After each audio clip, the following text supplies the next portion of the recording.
If you are in a corporate role that looks great on paper but feels all wrong, this episode is for you. I'm joined by the incredible Luisa Bergholz, who is a trauma-informed coach and is helping high-achieving professionals reconnect with themselves and find or create a job that truly fits, not just on LinkedIn, but in their real life. In our conversation, Luisa shared an expression with me, selbstneu erfinderin, which means a woman who reinvents herself. And it stuck with me because it describes what this episode is about so perfectly. We talk about how trauma can shape our career path, how to stop abandoning ourselves for roles that look perfect on paper but don't feel good at all, and how to finally start leading from truth and not survival. If you've been questioning the path you are on, this episode's gonna resonate with you deeply. Let's get started. This is the Leap, Live, and Lemonade podcast. Hi, I'm your host, Esther Godor. 12 years ago, I took a big leap. I left my corporate job. I moved into a new country and started a business from scratch in my fifth language. Today, I run a boutique launch and systems agency, helping ambitious entrepreneurs build smart and scalable digital businesses on Kajabi without having to do everything by themselves. This is your go-to place with honest stories, actionable strategies, and real talk around building a business and life you love. Your best life and success story are still ahead. Let's write them together.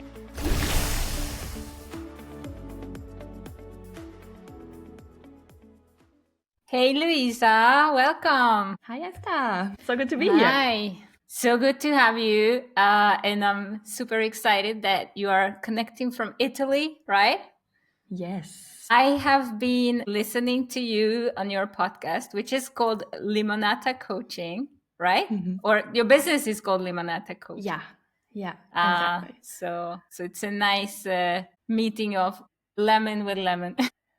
Exactly. Lemonade and limonata. Yes.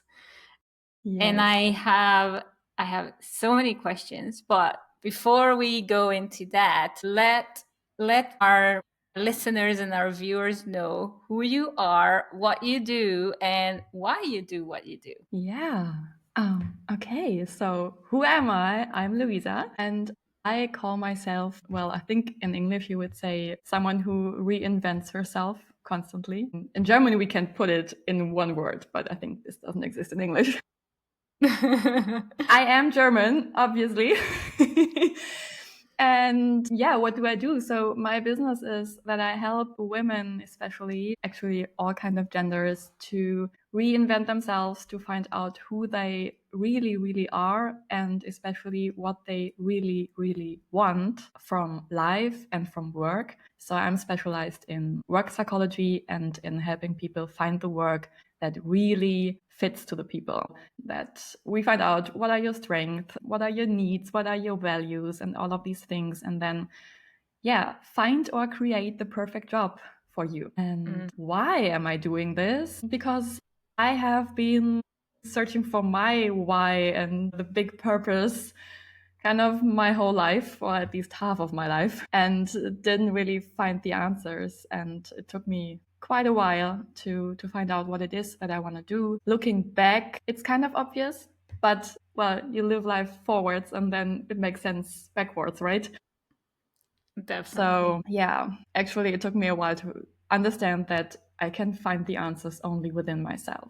And this is what I'm helping people now to do for themselves. What would you say helped you get to this point? Like, what was the journey to actually helping people? What was your path before? Well, maybe I start with not knowing what it is because I've been struggling so much with it, and I learned that people can resonate a lot with it. So I've been the super adapted child in school where I always had the good grades, and having a system that told me do this and that and this way and all of this was perfect for me, because I could just do whatever someone told me to do and had these external criteria without having to ask myself, well, what do I actually want? And so then I started asking myself, what is it that I do want?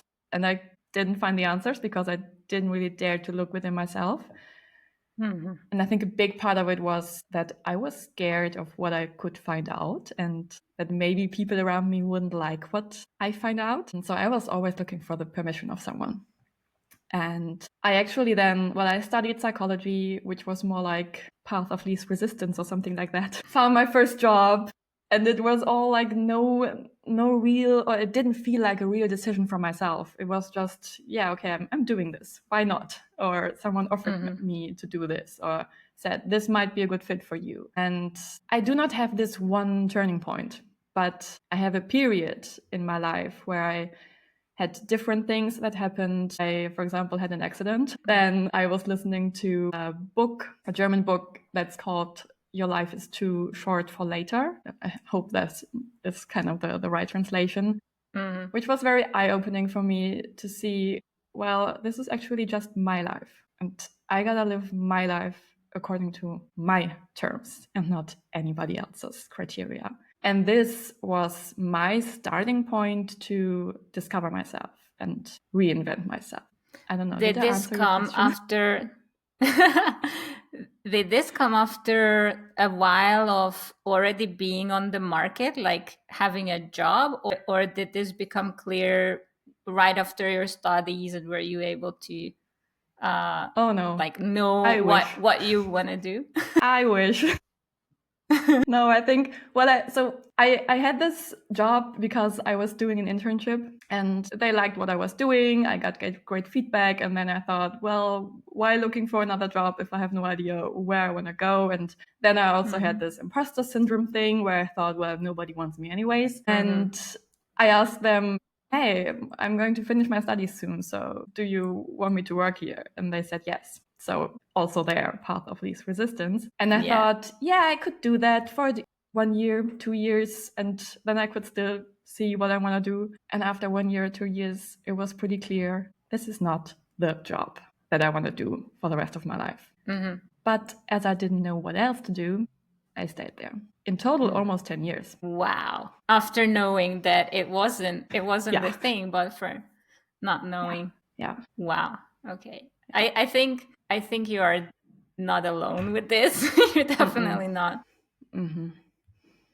You actually talked about this in the episode I was listening to, which was about people being interested in too many things, or them thinking that they are interested in too many things, and this holds them back from actually making a decision. Was that the case, that you were like, there were so many options in your head that you were like, ooh, it's dizzy with the choices? Yeah, there was definitely one part of it. So that I thought, yeah, it's just too much I'm interested in. And how could I possibly choose any of this? Because I do not want to limit myself.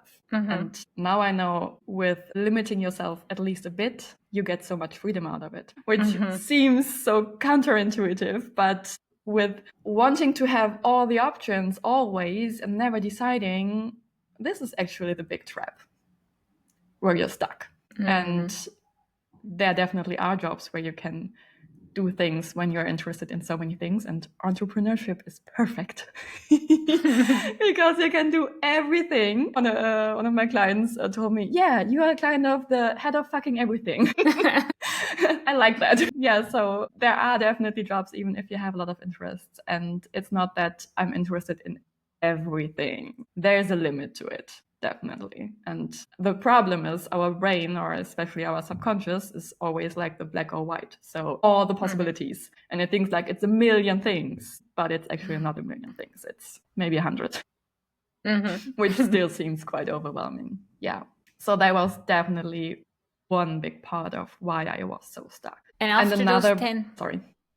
No, go ahead. Another big part of it that I always observe in my clients as well is this feeling of being kind of in a golden cage because the job is too good. Like it's not great, but it's too good to risk it. because you have the good salary, you have the nice colleagues. It makes fun sometimes, not always.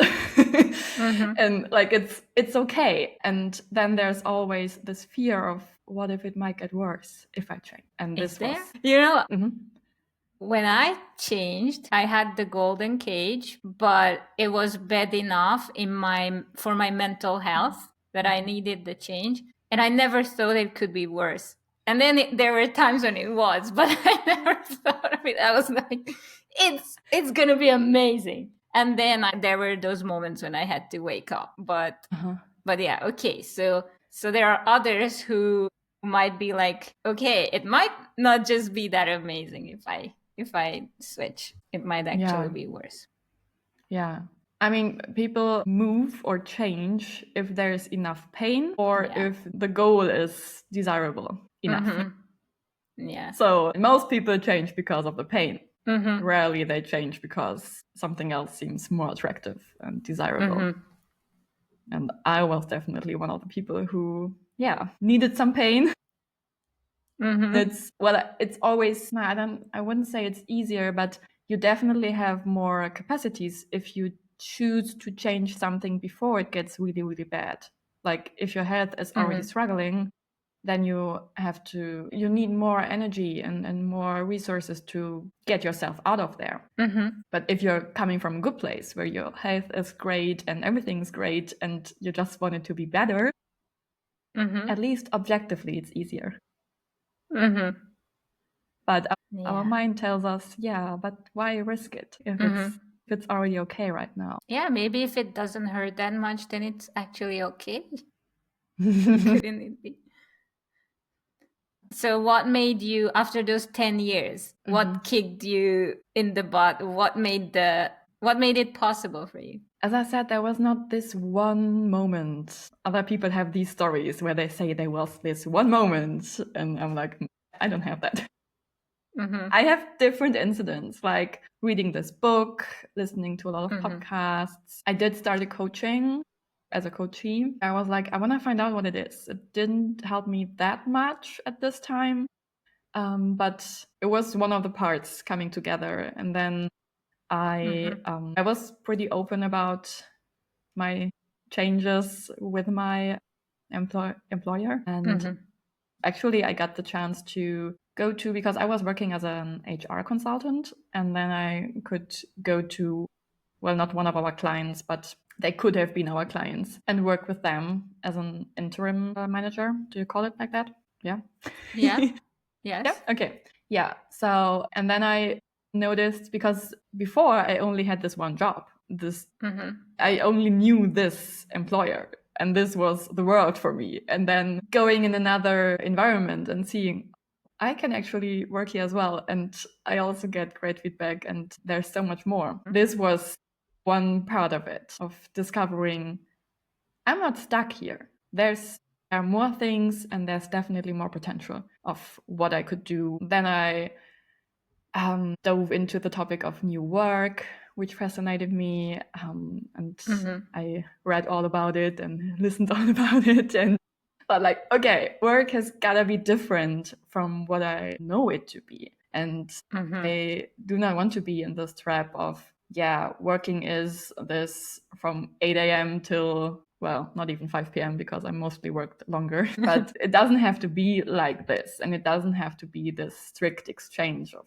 hours and energy and money. And why not reinventing all of this? And all of this together were the puzzle pieces that led me to finally deciding that I want to be an entrepreneur. And from the decision when it actually happened, was there a long period of time, or from when you understood that this is the path you wanted to take, did things speed up? Oh yes, things did definitely speed up. So from the first steps, like, okay, I gotta talk to my employer, I'm reading this book. This was in the beginning of 2018, I think. And then I also did a mentorship program and went into this other company. And then I think it was end of 2019, I took the decision I want to be myself, my own boss. Before I was looking for other jobs, but it was all like not really exciting me. And then I thought, okay, I just do my own thing. And then it completely took off, like so much development for myself, so much more clarity. And I didn't start with, okay, now I'm helping people to find out what they want to do. This then came within the next year because I noticed, it's interesting. All my coaches, or most of my coaches, have this issue. How come that they all come with this topic? And then I thought, okay, maybe I can help those people because I can relate a lot to this, what they are going through. And then did you start it on the side, or did you actually leave everything and then start new? How did you manage because you mentioned that the financial part is sometimes what gives you the security, great pay, it's guaranteed that it's recurring. How did you manage that part? Well, I did just leap. I didn't save a lot before, but maybe this is also special in Germany. I'm not so sure about other countries. We have this insurance for when you don't have work that you get paid for about a year, less than with a normal job, of course. But why I got you're paid looking for 3 months in Hungary, 300 euros each month. 3 months. Yeah. Okay. That So was yeah, that different. But well, I was paying for this insurance for 10 years before, so that was okay. Okay. Yeah. So yeah, I decided I wanna do this in December 2019, and then I kind of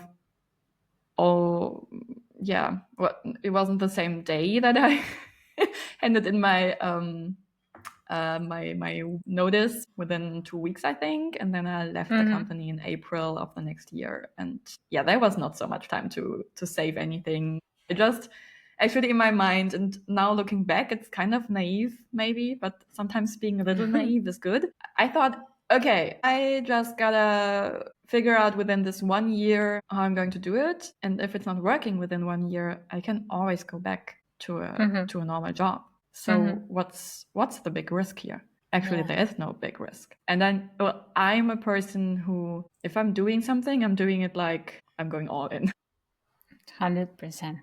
And I knew that if I would just do it as a side hustle, I would prioritize much more my normal job and not give my business the time and energy that I would need to really take off. If someone is listening and they are right in that phase where they feel this is not what I want, but I have no idea what's next, would you say they just have to wait until the pain will be big enough so they figure it out? Or what other options do we have? I would definitely not recommend waiting until the pain gets so big. Because as I said, if you want to go this path of letting the pain get really, really bad so that you are on the floor and have problems of getting up in the morning and all of this, then you first have to take care of your health before you can think about anything regarding your job. At least this is what I think. But when you are feeling like this is not it and I want something else, but I don't know what it is, then go and find out what it is that you want and go looking inwards and stop looking outwards for people who tell you what they think you should do.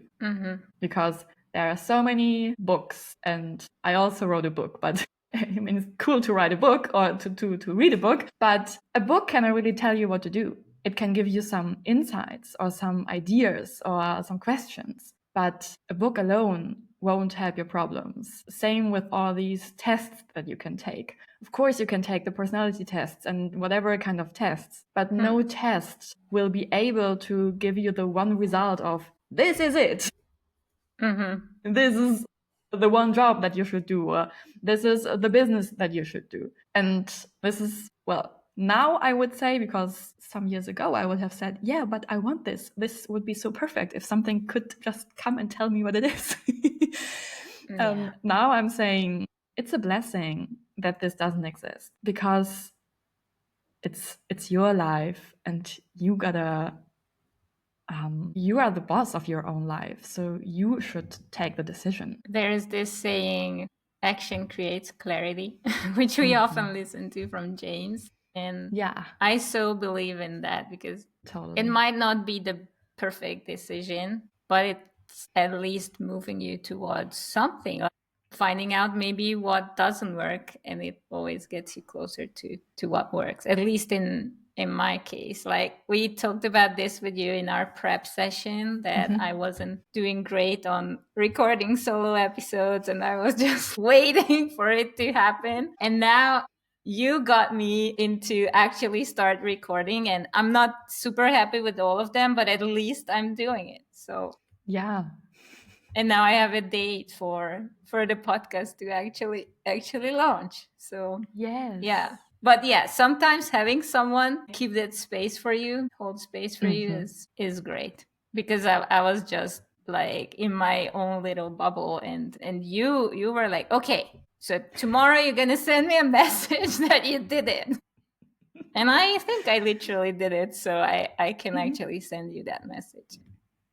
So Yeah. you held me accountable. Yeah. And this is a very important part because, as I was saying, you are your own boss of your life. I'm not intending that you should do it all yourself or that you have to do it all by yourself, because, of course, you can take help, and having someone like a mentor or a coach who guides you through this and hold you accountable, like what you just said. Because, of course, our subconscious doesn't want to change. Sooner or later, there will be these moments where it's you against your subconscious. And then you might have the best intentions, but your subconscious comes in and tells you all these stories why you cannot do it and why you should do it tomorrow or next week or next whatever, and then you do it never, and then you lose your momentum. And having someone who's there for you whenever you're struggling with all of these stories and also shows you like, hey, this is like a next step that you could take, or someone who listens to your stories and whatever you're saying and shows you where you're standing in your own way. But you don't even notice because it's the stories you're telling yourself 24/7. So you think it's it's totally logic what you say. Yeah. Let's talk a little bit about how to know whether it's a new job or a total reinvention. Like it's super nice the expression you are using, the Selbstneuerfinderin, which is like someone who reinvents themselves, right? Yeah. But reinventing yourself doesn't have to mean that you completely create something out of scratch. But how do we know if I'm stuck at a job? How do I know if my problem is with working for someone, having a job, or I completely need to break out of this whole world and create my own? I think you kind of already gave the answer with this thing of action creates clarity. And it's absolutely not that you have to do everything from scratch and that you have to change completely what you are doing. People sometimes think reinventing yourself means it has to be like how many degrees?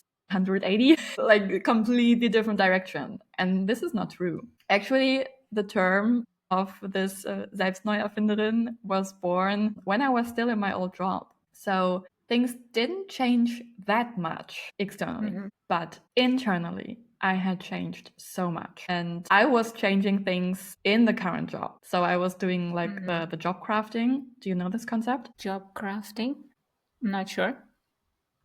Job crafting is the term for people who use the possibilities they have in their current job. Like there's the task crafting, like you can think, are there any other tasks that I could do? Or can I change maybe the order in which I'm doing my tasks or whatever task related? Then there's relational crafting, where it's about the people you are working with, and maybe you can somehow change the relationships of the work. Maybe you can suggest to do a project with someone you really like working with. So you always have more possibility to change something, like more influence than you think. And you can also change the meaning you're giving your work. Like, and this is, I think, the first time that this term came up or someone studied this there was this study in hospitals where people, the cleaning people from the hospital, and they were asked about how happy they are with their job, how fulfilled they are. And there were those two groups that they discovered.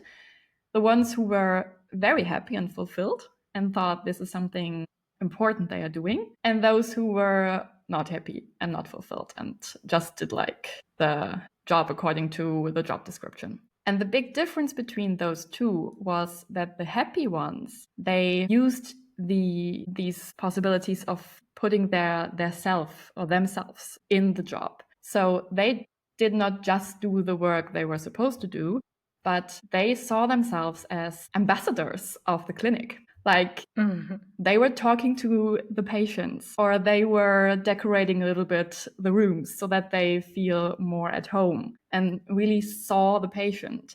And thus, this gave them so much more meaning in what they were doing instead of, I'm just cleaning here. And this is something you can always do.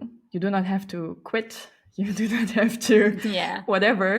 You do not have to wait for your boss to give you a promotion.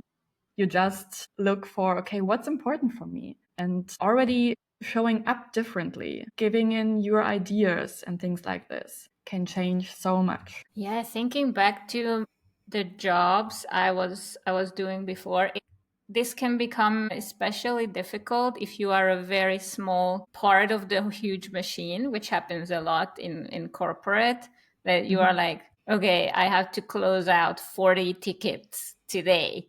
But those 40 tickets are 40 stories, maybe 40 individuals, maybe families who are waiting for their order, maybe someone whose whole installation would be in danger if you are not fulfilling that. But we might think of it as just the tickets that we have to close out before we get through this freaking day. Yeah. And it's a very different perspective indeed. Yeah. And that can help even if you are not an employee, like thinking of what I do now in a day when you are like, oh my God, the task list. And although it's easier, I feel it's so much easier because now I also do something that I have chosen, created, and there the connection is, the feedback is also instantaneous. Yeah.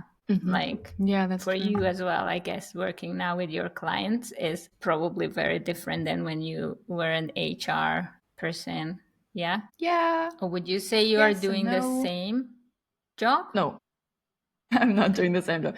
It's kind of, I switched the sites. So before I was working for the companies to select the right stuff or help them develop their stuff. And now I'm helping the individual to find out what is it that I really want. And then let's find a job that fits to me and not the other way around. So this is definitely different. And one big, big difference is I'm working almost exclusively with people who want to work with me, like who are motivated. Before I had like colleagues or clients who were like complaining all the time and saying, but why do we have to do this? Or when I was coming with a new idea of, hey, we could do this, they were just telling me why it's not possible, all the 100 ways of why it's not possible. And this was so exhausting. Yeah, so this is definitely a big difference. Okay. It's a very different. So you're looking at the same story, but from a very different perspective. And probably the more healthy perspective for you, definitely. But I guess also for your clients who work with you, because you give them it's such a different start when someone is like looking for a new job from the perspective of first getting clear with themselves. Yeah. That's actually amazing. I don't think I ever did that when looking for a job. It was always just like, what was it about? Money, yeah. How much? And that the people should be fun and that the office should be at the right place and it should be comfortable and stuff like that. But at that time, it had very little to do with who I was. I don't think I ever thought of that before quitting. And after quitting, it was all about that. because I had to figure out what I would be doing. And I still started doing stuff. And yeah, I would say 8 years of corporate and then another 7 years of running my own business when I first asked myself the question, what do I want and who am I? So it can take some time. Yeah, totally. I don't know if it's true for everybody. My experience is that entrepreneurs, especially if they are doing a job as we are doing it, or a business as we are doing it, they are kind of forced to ask themselves these questions. Whereas when you are an employee, you do not have to think about this. The majority of people does not think about it. So whenever I'm also giving workshops in companies, some well-advanced companies who want to help their employees to find out, hey, what is it that I want to do? Yes, it exists. And when I come with my coaching questions and all of these, what do you want? And if everything was possible, I often look in the faces who are like blank. I don't know. Never asked me this question before. And this is kind of sad. Yeah, this reminds me that we did have people like you come and do training with us, and they asked us these questions. But I think I answered, but I don't think I ever internalized it, because I felt like, I think at that time I was just looking for the answers that would be a good match with me being a great employee here and being successful within this company. I didn't think of the answer outside of the bubble. Yeah. Though I think the question came up like what do you want from this world? What is your contribution? And I thought my contribution was making this company great, which could be. I mean, what I left was actually a very nice environment, but somehow it wasn't the answer. It wasn't. How did you know whether to, or no, before I ask this, did you start doing this in person? Are you working in person with your coaches, or are you doing it online? I'm doing it almost exclusively online. I started in the middle of COVID. So actually, I was having the intention at the beginning of doing coachings in a cafe setting. So I was scouting for coffee places where I could do coachings and dreamt about maybe having my own cafe in which I could do this. But then, there was COVID. So I completely stopped thinking about this. And I did it online. And now I'm super happy that I do it online because it allows me to work from everywhere where I want.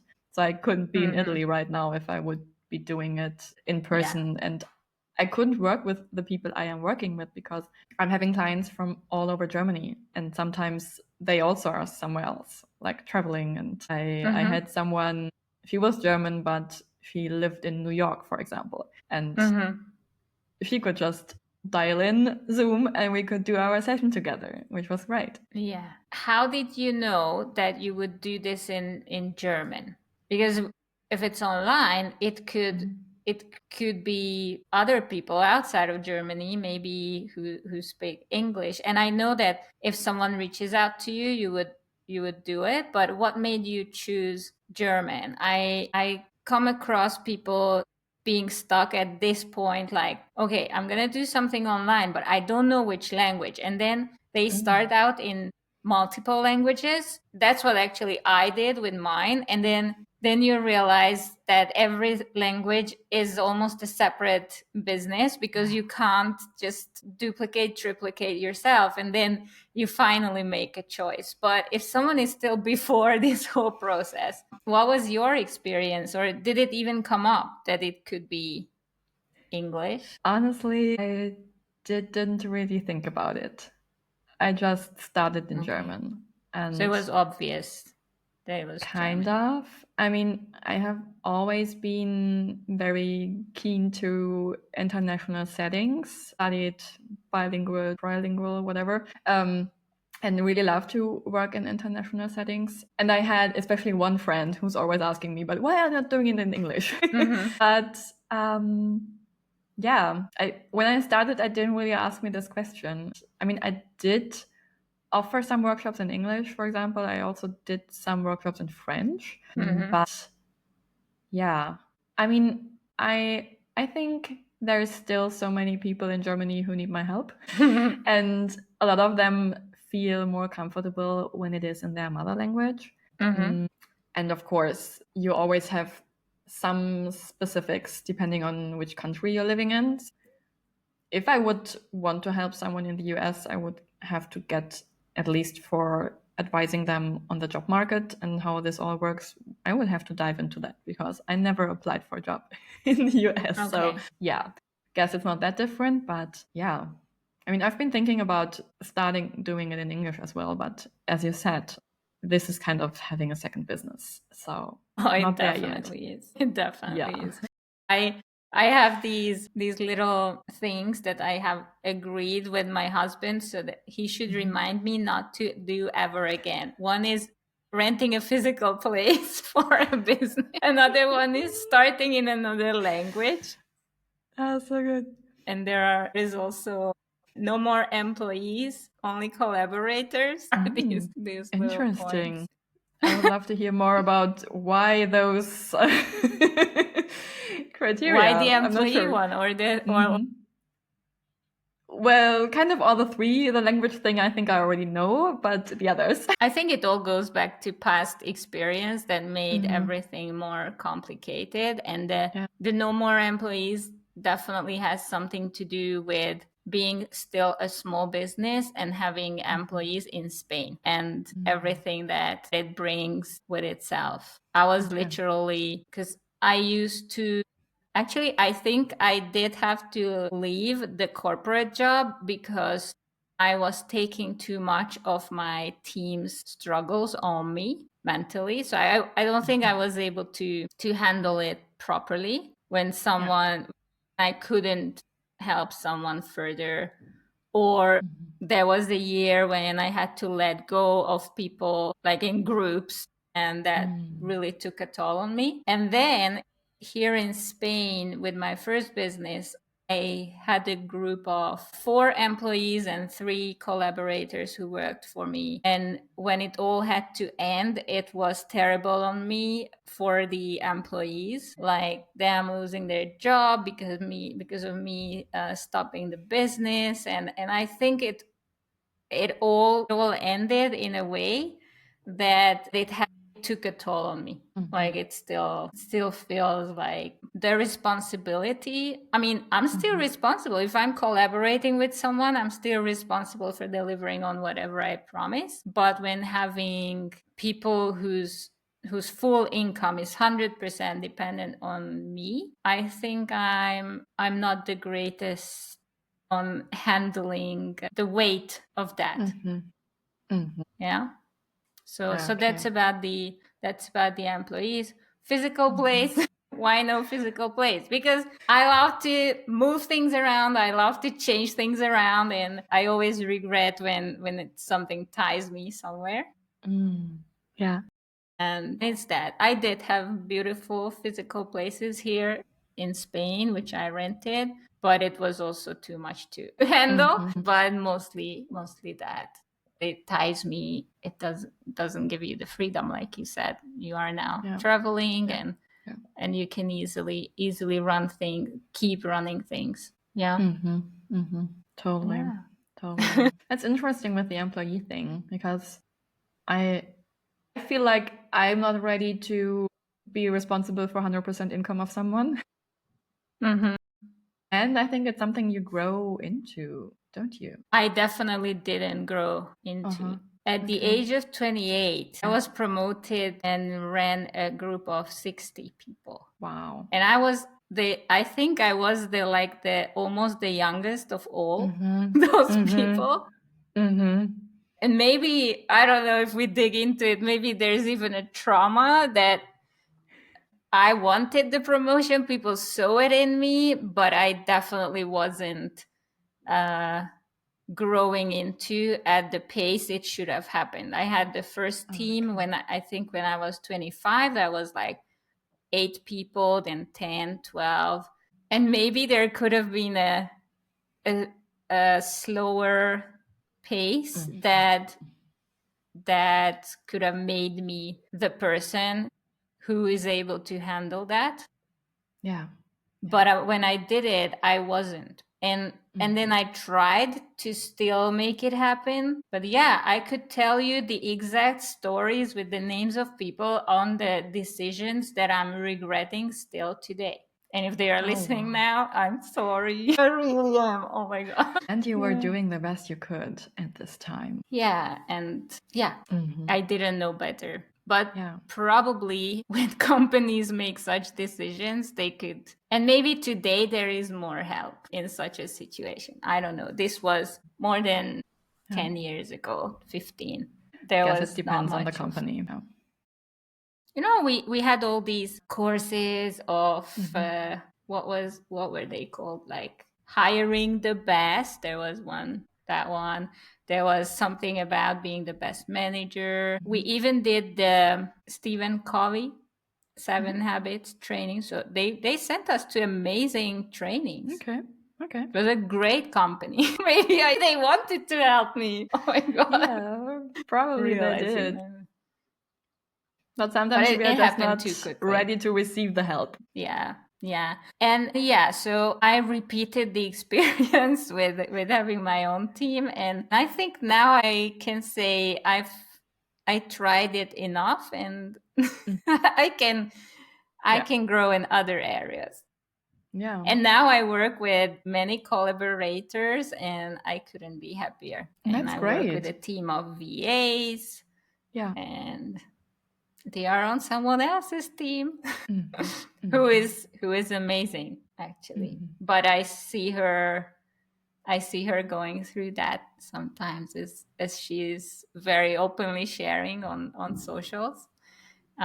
It's not easy, even when you're running your own company, having your own employees. It makes it even harder than when you have a huge team as an employee. Yeah. All right. True. Too much about me, but yeah, hopefully this helps someone. Hopefully this helps. You know what? I wanted to ask you about an interesting thing that came up in one of your posts in the community where we are both at. After you do this self reinvention, you normally go and look for help, like coaching and belonging to a community. And for example, we now belong to the BBD, Business by Design community. And when you join such a community, there is this whole overwhelm of, oh my God, I finally found my place. There are hundreds, thousands of people who understand me. This is all gonna be amazing. We are all in it together. The whole roller coaster ride is over. This is my happy place. Like, I'm in heaven. This is what it feels like when you join. But also on the other hand, is like, shit, am I really doing this? You are like freaking out. But there's this huge thing of finally belonging to a community that truly understands you. And then there was this post from you, which I dare to share here because so many people resonated with you, and I was one of them. And that was about when a live event comes and we all come together, so many of us would have this feeling of, shit, it looks like, and this could be a few months after we join, and there's a lot to do, a lot to learn, a lot to implement. And there's this feeling, and this, I don't think we need a live event for this. This could happen when we are in an online community as well, that you feel like everybody else has got it together. Everybody else is figuring it out. And look at that person. Look at her. Look at him.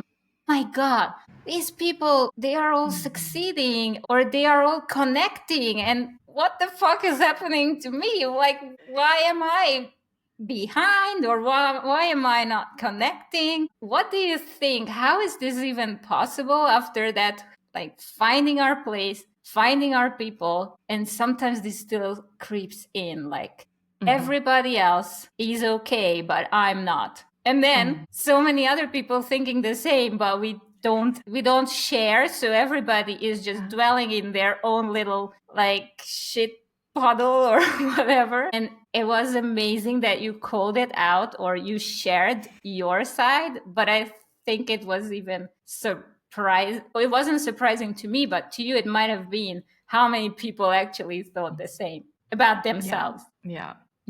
And especially those who I looked up to and thought they have it all together. And then finding out you don't, or at least you think you don't.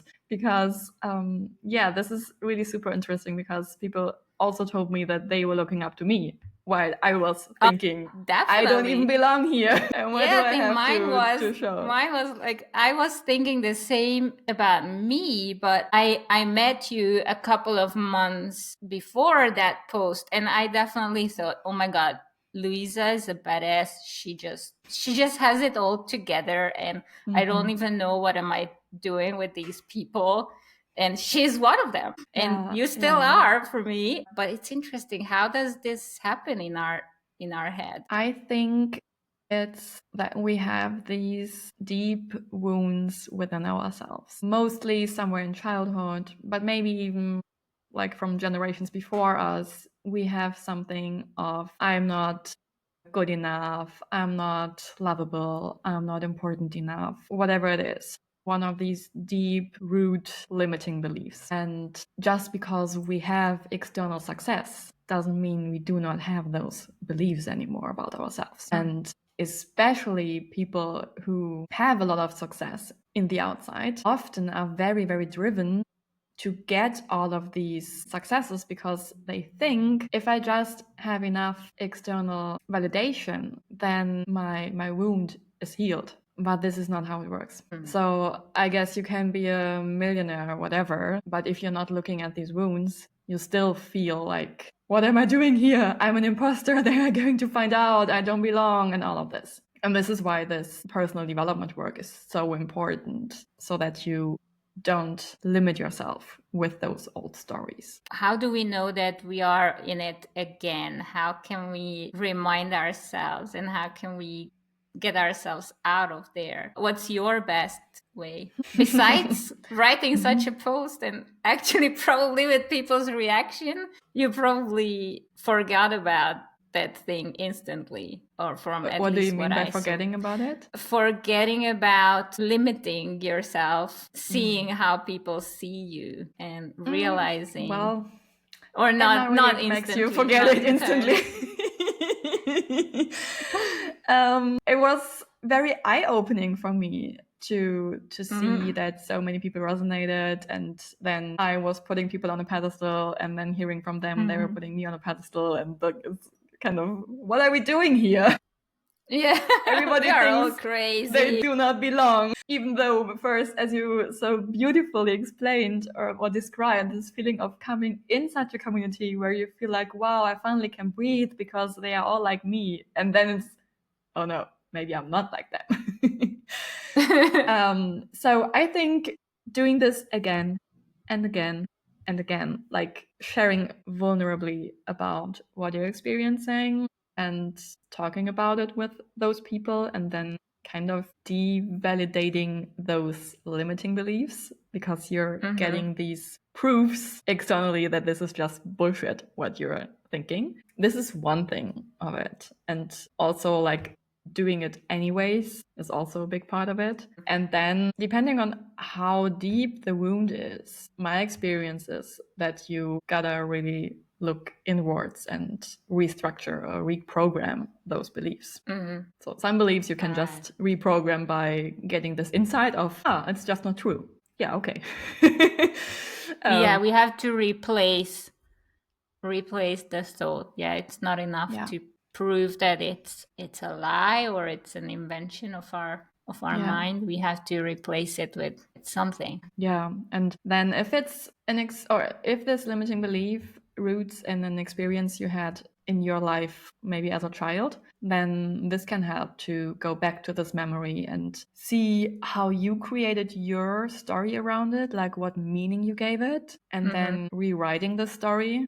Because, for example, if you think your parents were angry at you because you did something, but then you noticed, oh, they weren't angry at me, they were angry because they got the bill they weren't happy about or whatever.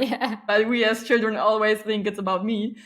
then this can also help. Or if you have compassion for why your parents behaved the way they did, or whoever person did something, why they behaved the way they did, because they were also just doing their best that they could at this time. So this is also very helpful. And then, as I already said, there are limiting beliefs that we kind of get, how do you say that? Transgenerational. So like if your mom or your grandma or whoever experienced something, they pass it on to you. And there, from my experience, what really helps is to get into a light trance state to reprogram this. And this is also very effective. So there are so many different modalities that you can choose from, also depending on how deeply rooted it is what we're talking about.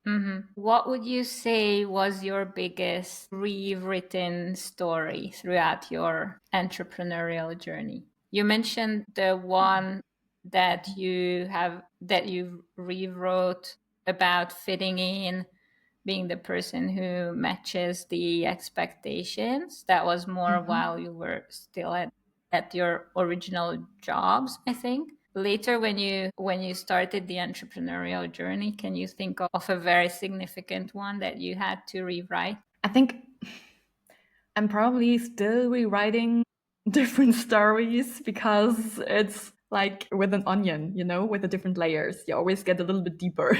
So the same topic reappears on another level. The trying to fit in and trying to get the permission of someone or whatever has come up different times. So I stopped doing this in my job, and then I started my business, and then I found myself looking for a mentor who tells me what I'm supposed to do in my business. What's the right way to do your business? Well, it's me who decides. So this was then another step. And I think actually what you just described earlier was one of the biggest things for me. Stopping to think that everybody else has it all together and putting everybody on a pedestal and looking up to them, but starting to look up to myself. Yeah, I love this. And it's a big one for me. I think I constantly have it in my head. It's them and me, which even without starting to think specific thoughts about those people, it's already like, I'm not one of them. Yeah. Where from many perspectives I am, but it's this constant thought of them and me. Yeah. Sometimes it hits me. It has only happened over the last 12 months. It hit me that, shit, I'm one of them. I'm not the me and them anymore. But it's still very, very natural for me to go down that automatic pathway in my mind. There is this, we have both worked with Tracy Goodwin, and there is an exercise we did with her about, I'm not even sure what exactly was the exercise, but maybe it was this, like constantly comparing yourself to others. Like Tracy's course is about showing up, letting your voice be heard. And then there's this exercise of when you see someone who looks like they really know what they're doing, instead of thinking, oh, shit, they are so good, I'm never gonna get to that level. I think the exercise was that they are amazing, but look at me. You don't have to like put their amazingness or degrade others so you can shine. We can all shine. Exactly. And it's funny. I have tried to bring this into my non-professional world, because I realized I do that all the time with everything. So I started in my yoga class, when I would always take the last row and look at people who are in front of me and look at, oh my God, look at her shoulders. Oh my God, how she can bend. Oh my God, I will never be able to do this. And started to reframe that. So my yoga class is this constant chatter. Look at her. She's amazing. I don't think she was able to do that before, because it's kind of the same people. But look at me. What I wasn't able to do 2 years ago and where I am today. Yeah. It's the rewriting never stops. Or maybe one day and we move on to other other stories we are rewriting, but it's a constant evolution. It's an evolution.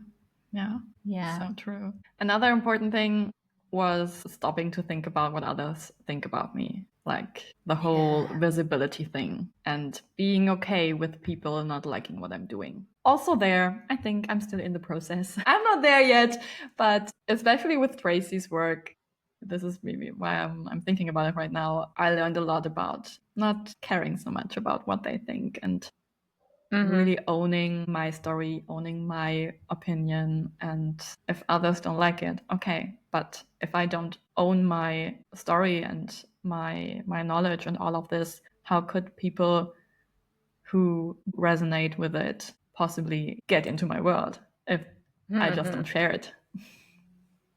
Yeah.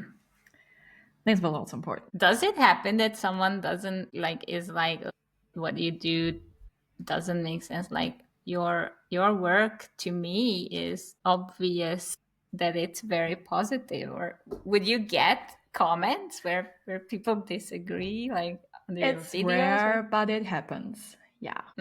Or that people think, I don't know, I'm how do you say that in English? Kind of a scam, or like I'm promising stuff that I cannot keep or whatever. Yeah. Okay, so it happens and then you have to be able to treat it in the right place. Yeah, but or just like I'm doing a workshop and then some people say this is too slow for me and why don't you just move on, or just comments like this can influence you, whereas other people are super happy with it, and then getting your tentacles back in and not letting yourself be influenced by this one comment, that but one just doing person exactly by this one out of hundreds. Yeah, that's constant work, and I have to be very, very mindful of that, and it still goes under my skin a lot if that happens. And I think that's okay because we are human. Yeah, I'll just take that for today. Cool. All right. I'm curious about this new episode for you. So you are in Italy. You are changing, or I don't know if you are changing. You tell me that, but you are at a geographically different place. Are you able to run the business totally seamlessly without any problem? Is your business at the level where it's wherever you are, whatever you do, you are able to run it as if nothing was going on? Kind of, I think. I mean, my clients noticed I have a new background. My typical office background where I have the lemonades behind me. But apart from this, I mean, I've also already worked from so many different places. I mean, I've been, for example, like in South Africa and did my coaching from there. And it doesn't really matter where I am as long as I'm helping the people.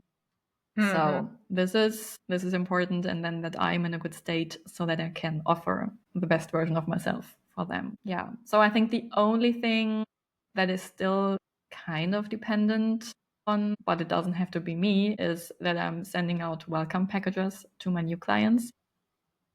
I don't have that with me right now. So it's physical mail, you mail out stuff? Yes. I love to have something that you can touch, and then they have their workbook and stuff like this. Yeah. Okay, that's the only physical element. How do you actually maintain that center, like being able to provide your best with things going on? Maybe not being at your usual place, or probably with your trip, or with the change, there are things that are unexpected. Do you have any practice or tool that helps you go to that place, that helps you give your best when you work with someone? Thing is, when I'm coaching, this is kind of one of my happy places anyways. Even if I'm feeling a little bit tired or sick or whatever, once I'm in now I'm in the coaching role, something within me is like a switch, and then I can do 2 hours of coaching and not even I notice that I'm tired. And afterwards I am tired, but this is energizing me so much that this alone is already helpful. But what I am doing to get in my center is a lot of embodiment things and nervous system regulations. So before we did our recording today, I was dancing around because there's We always... should have included that in the Yeah, recording. maybe. Because this always puts me in a good mood. I think you cannot, it's not possible to dance and be sad, for example. It's just not possible. And then breathing, like different breathing patterns are helpful, or doing self-hypnosis, also very helpful. So yeah, these are things that definitely help me. And also planning, like I wouldn't have set up this date with you today if I would just have gotten into this apartment today. But like having some time to check if all is working, and if not, finding a solution for that. This is for me very important so that I don't freak out. Yeah, okay. So you do keep some kind of a safety structure around it. It's not just winging it out of blue each time. Okay.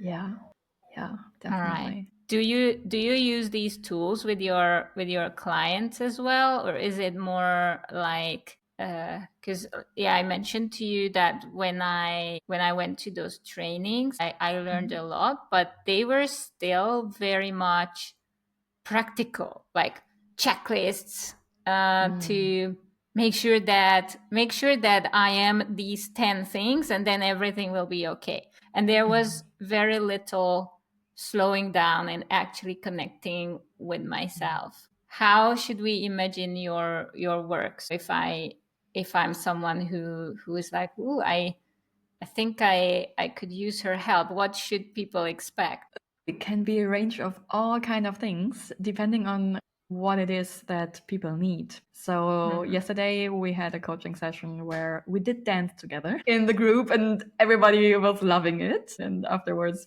I'm always asking after each session, like, what are your 3 main takeaways? And most of them said like, wow, this dancing together was amazing, even though it was just with Zoom. Love it. Then I think all my coaching calls, or almost all my coaching calls, I start with a check-in where we connect with our body, doing some breathing, and like it helps me and it helps my clients to get from wherever they have been before. Maybe they have been running around, being in meetings, whatever, and then okay, let's transition from whatever has happened before to now we are here, and then setting an intention of okay, what are we doing today? What's important now?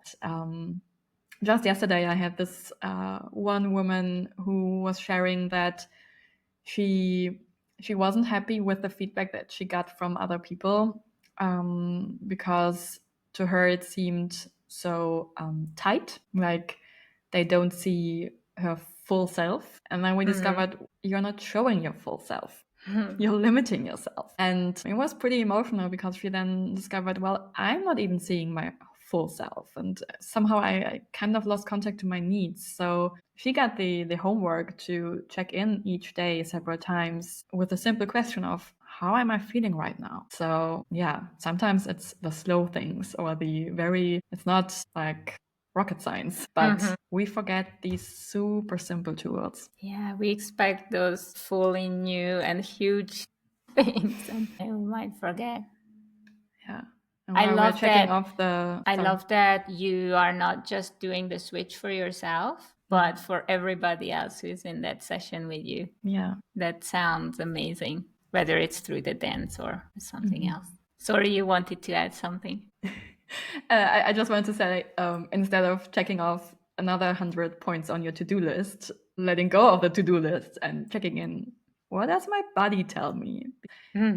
I mean, my work has a lot to do with your intuition and listening to your intuition. But if you kind of cut off the connection to your body, how are you supposed to even recognize your intuition? I mean, it's still there. We all have intuition. But if we ignored it for the last 10, 20, 30, whatever years, it needs some time, it needs some practice and reconnecting with your body and going inwards, because intuition is, a lot of what your body is telling you, the small little signs it's giving you. And this takes practice. Yeah, and when you are running your own business, especially, I don't think you can do it without it. Because when you are working for someone else, your intuition can be put into a drawer because you are told what to do and how things are going to go. But when you are the one who is supposed to tell people, and even if it's just yourself where to go, then you can't not rely on your intuition. Totally. And even if you're an employee, it's very helpful to have your intuition and not just do whatever someone's telling you to do. Oh yeah. Yeah. Now thinking back, I feel that it was way easier to have my intuition silenced for a while. I don't think I had it silenced for the tasks that I was responsible for, but I had it silenced for me, like my own stuff. And now I can't silence it. Whenever I do, it comes back shouting at me, or it shows up in a more robust way. That's so cool. And it's scary, but it's amazing. I would say it has both sides. Yeah, because intuition often doesn't really make sense. Yeah. Only in hindsight. On the long run, it will, right? What was it? The sentence you said right at the start that I don't know how you said it, but it was said amazingly that you live life I will have to forwards, listen. or yes. what? Yeah, that one. We live it forwards and understand it backwards. Yeah, exactly. Yeah, it's not from me. I don't know who said that before, but I love it. I don't mind it. It describes it fantastically well. Yeah. If someone is listening and they are like, I would love to dance with Luisa, I would love to get help from her. Where can they find you? What's the best place to reach out? I guess if it's English speaking people, best thing is to just shoot me an email at info@luisabergholz.com. I guess you will put it in the show notes because I will. The name is probably not the easiest one. If people know some German, they are super welcome to listen to my podcast. Der Selbstneuerfinderin podcast. But it's on YouTube where you can also auto translate. So this is an option. And Instagram @Luisa Bergholz. But this is also mainly in German. So okay. These are the different sources. Okay, so we will put all those options into the show notes. Yeah. And before we finish this off, I'm super curious on where do you see yourself in 3 years from now? And not necessarily physically, like which country, but what is it for you that you envision and would love to be in, experience? That's interesting because I don't really like those questions for myself. This, where do you see yourself in 3 years, in 5 years, whatever. But of course, I have a vision. I mean, it can change. I always think of it like and it will. Definitely, it will change. So physically, I have no idea. I'm testing out living in Italy right now. Maybe I will live in Italy. I would love to have either, if I'm living here or not, either my own place where I can host retreats or something where I can collaborate. Maybe from your experiences, not having my own place, but collaborating with people who run the thing. I just come there to do the retreat. I'm dreaming of this already for quite some time. So in 3 years, I definitely will have my retreats either in Tuscany or Sardinia that I'm hosting. Then I see myself having a little team, not too big, who helps me with all of the different things. So definitely I have grown within the next 3 years so that I can help even more people. And maybe even in English, because if I have more support and I mean, I can teach my approach and my coaching style to other people, and then they can do it in English. That would be also very cool. And well, from what I envision right now, it would be probably kind of a mix between living in Germany because my family is there, and Italy, and definitely a lot of traveling to all over the world. Yeah, I love learning myself. So I love to be in mentoring programs, coaching programs, never envision myself to stop learning. So whenever I can dive deep into things, I'm here for it. So this is definitely something where I see myself as well. Love it. I can already see your retreats in Tuscany or Sardinia. Me too. My preference is Tuscany. And I wish you all the very, very best with this new chapter in Italy, or between Italy and Germany. And thank you so much for your time. I wholeheartedly enjoyed. I think it brought up stuff for me that I will have to keep working on, but it did already help a lot. And I trust that I wasn't the only one here who got a lot out of this session. So thank you so much for your time. I appreciate you, girl, and wish you all the very best. Thank you. That makes me so happy. Everybody who has been listening, I would love to get feedback if something resonated, or as you just said, brought something to the surface. That would be super cool to hear. Thank you so much. Thank you. It was such a pleasure.